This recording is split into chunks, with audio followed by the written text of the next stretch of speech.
नमस्कार दोस्तों, आप सभी का हार्दिक स्वागत है आपके अपनी चैनल श्रुतिवाणी व्रत और वास्तु में।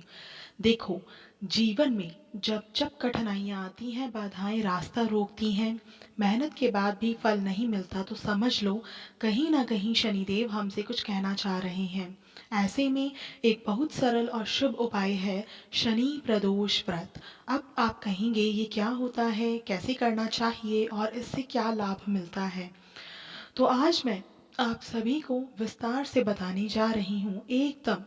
तो सुनिए, प्रदोष व्रत का मतलब होता है वो व्रत जो त्रयोदशी तिथि के प्रदोष काल में रखा जाता है।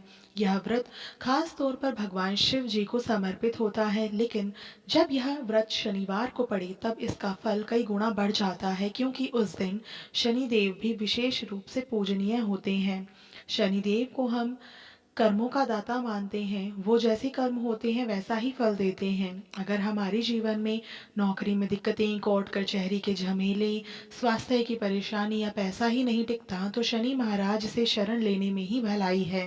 और प्रदोष का दिन शिव जी का होता है, तो ज़रा सोचिए, जब शिव और शनि दोनों एक साथ प्रसन्न हो जाएं, तो कौन सी समस्या बाकी रह जाएगी। अब किस प्रकार से यह व्रत करना है, तो बहुत ध्यान से सुनिए। स्नान करके साफ नीले या सफ़ेद रंग के वस्त्र पहने। दिन भर फलाहार कीजिए। अगर संभव हो निर्जल व्रत कीजिए।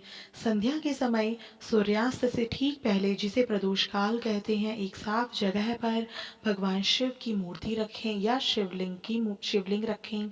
जल, दूध, बेलपत्र, भस्म, धतूरा आदि से भोले बाबा का अभिषेक करें।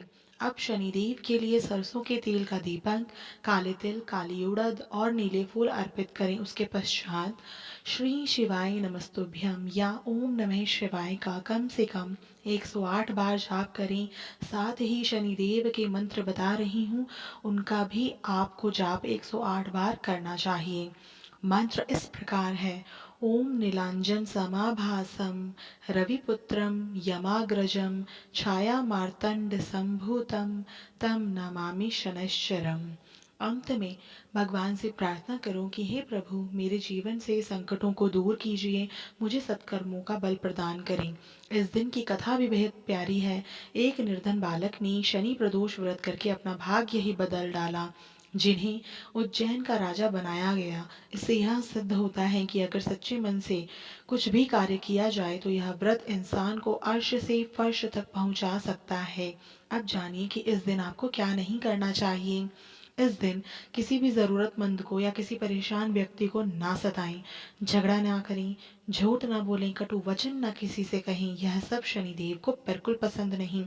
हो सके तो किसी वृद्ध या ज़रूरतमंद को आप भोजन कराएं, उन्हें वस्त्र का दान दें। आजकल गर्मी चल रही है, तो हो सके तो उन्हें जल प्रदान करें, छाते का दान दें। तो दोस्तों, ये थी शनि प्रदोष व्रत की संपूर्ण जानकारी। अगर इसे दिल से अपनाओगे तो जीवन की गाड़ी शनिदेव स्वयं चला देंगे, वो भी बिना अड़चनों के। आपका जीवन सुखमय हो।